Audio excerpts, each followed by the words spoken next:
Hey, good morning, Pete, North Las Vegas. We're back on the Camaro today, and my goal is to get the inner fenders and the radiator core support installed. This is the inner fender well support bracket, and I had these powder coated.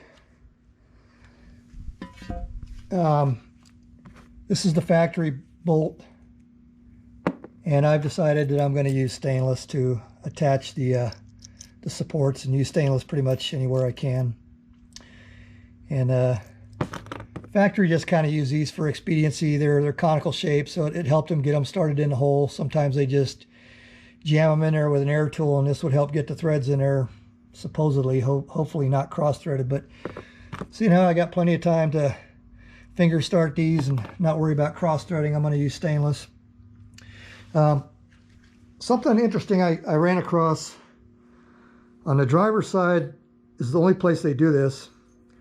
One of these clips to hold that inner fender well support goes on the car body on the top, and that's going to go right here. And then they put the other two clips on the support itself, where those two holes are.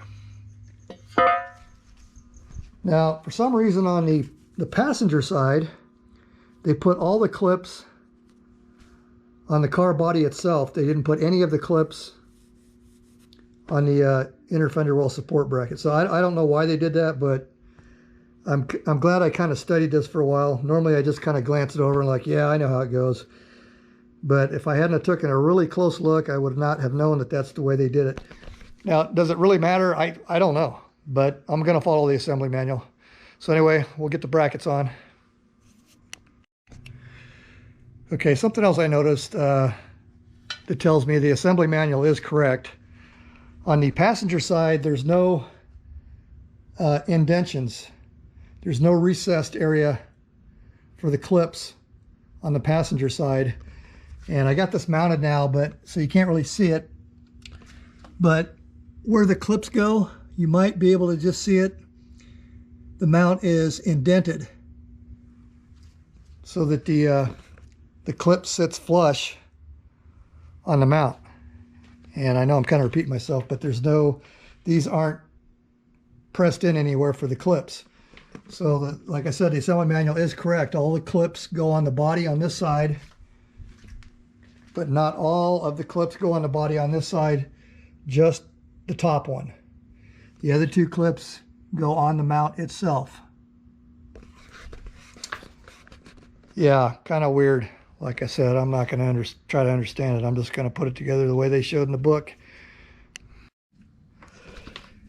Okay, I've been fighting with this for about an hour and couldn't quite get this thing lined up. So what I did was I drilled these holes out the next size. And what I discovered was, I don't know if the camera's picking that up, but this is the exact one that came out of this side. And you can see where this area here has been smashed because it didn't quite line up with the body. So because they were using a conical screw, it kind of self-tapped its way through there. But because I'm using stainless, it wasn't going to go. So anyway, I finally got the, like I said, I went one size bigger on these mounting holes. And now I'm going to be able to get this on there, but it's like, yeah. Hey, for you guys that worked the factory floor back in the 60s and the 70s, and I don't know, maybe the 80s, I got to give you guys a shout out. I mean, you guys, I mean, I know how you got it on there. You just jammed it on using conical bolts, and they kind of wallowed things out and fit on there pretty much by themselves once you just jammed it on. But still, getting this kind of stuff put together on an assembly line with this, you know, you only got so many seconds, minutes, or whatever to get this stuff on there. It's just like, I got to give you guys a shout out. I mean, you guys kicked ass back in the day. Anyway, it's driver's side.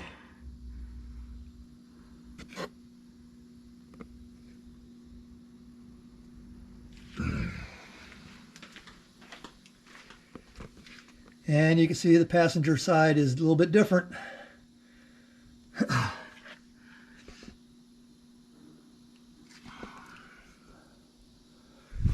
Per the assembly manual. Okay, they're in. We're all done talking about the inner fender well bracket supports. Okay, I got the core support in. Left it kind of loose so I can move it around a little bit. This has also been powder coated.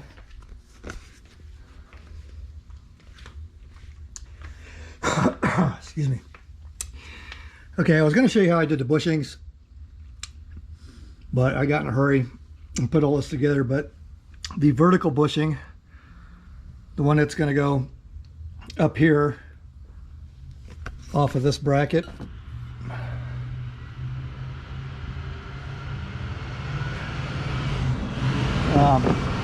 bushing kind of, it works out the same. Now this metal part here went on the frame. Then your bigger bushing went over that. Then the core support. Then your other bushing. Then a washer, bolt.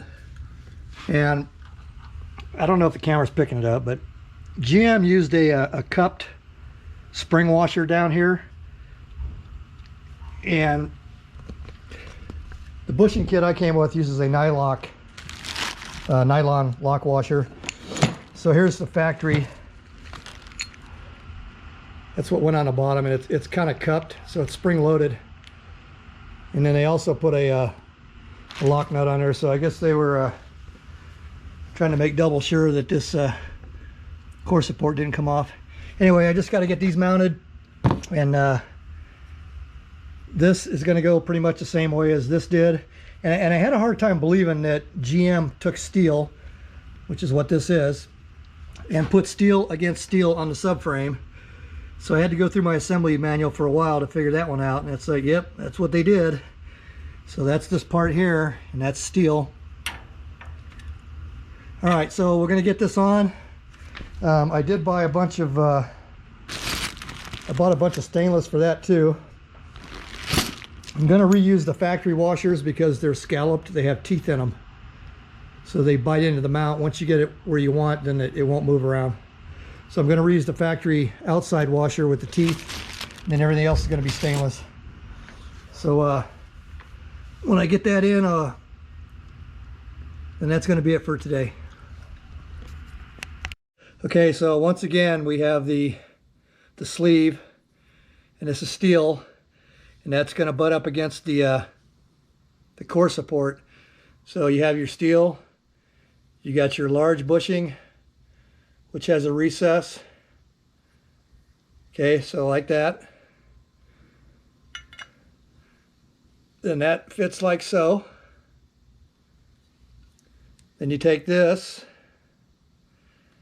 and that's going to fit kind of snug right there. And that's your bushing. Like I said, that seems weird to me that you're putting steel against steel, but like I said, I've consulted the assembly manual, and that's how it goes. And then your bolt and your big washer. So that's going to go down here.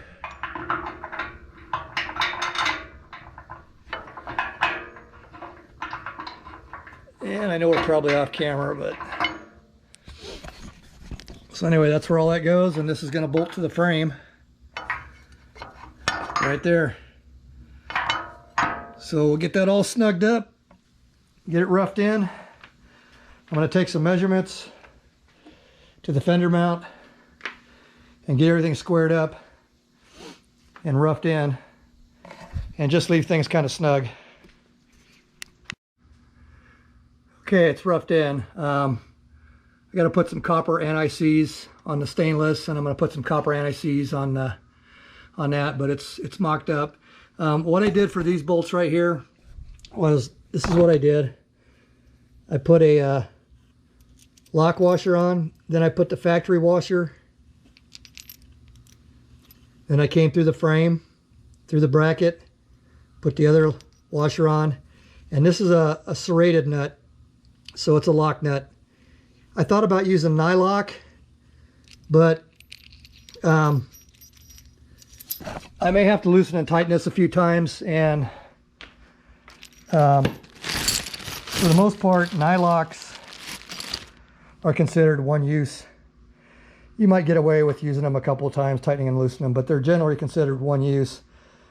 So I kind of went back and forth on whether I should use the nylock or go with the serrated bolt. So I went with the serrated. That way, if I got to tighten and loosen, and when I get ready to line up all the body panels, then I won't burn up a nylock. Okay, well, that's it for today. Pete, North Las Vegas, over and out.